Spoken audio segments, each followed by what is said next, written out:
बिस्मिल्लाहिर्रहमानिर्रहीम। मोहतरम नाज़रीन, अस्सलामु अलैकुम।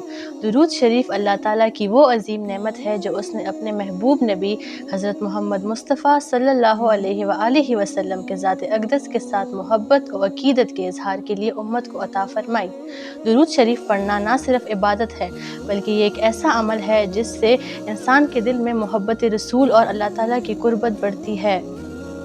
कुरान करीम में अल्लाह ताला फरमाता है, तर्जुमा, बेशक अल्लाह और उसके फ़रिश्ते नबी सल्लल्लाहु अलैहि वसल्लम पर दुरूद भेजते हैं। ए ईमान वालो, तुम भी उन पर दुरूद व सलाम भेजा करो।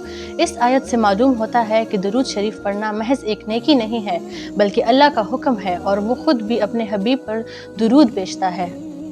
हज़रत अनस रज़ियल्लाहु ताला अन्हु से रिवायत है कि रसूलुल्लाह सल्लल्लाहु अलैहि वसल्लम ने फरमाया, जो शख्स मुझ पर एक मरतबा दुरूद भेजता है अल्लाह ताला उस पर 10 रहमतें नाजिल फरमाता है।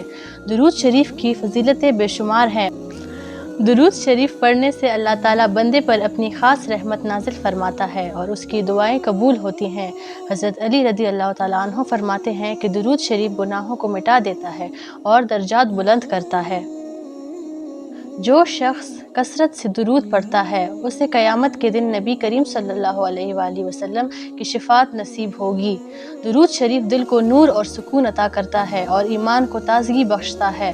हदीस में आया है कि नबी करीम सल्लल्लाहु अलैहि वसल्लम ने फरमाया, तुम्हारी दुआ उस वक्त तक अल्लाह के हुजूर नहीं पहुँचती जब तक तुम मुझ पर दुरूद न भेजो।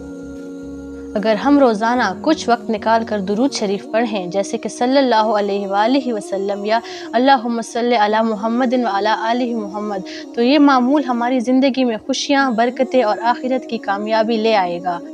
दुरूद शरीफ महज अल्फाज नहीं, ये एक रूहानी तोहफ़ा है जो अल्लाह के हबीब से ताल्लुक़ जोड़ता है और बंदे को अल्लाह का कुर्ब अता करता है। इसलिए हमें चाहिए कि दिन रात दुरूद शरीफ की कसरत करें और इस अजीम इबादत से फैज़याब हों। तो ये थी मेरी आज की वीडियो। उम्मीद है आपको अच्छी लगी होगी। मज़ीद वीडियोस देखने के लिए सब्सक्राइब करें, लाइक करें और शेयर करें।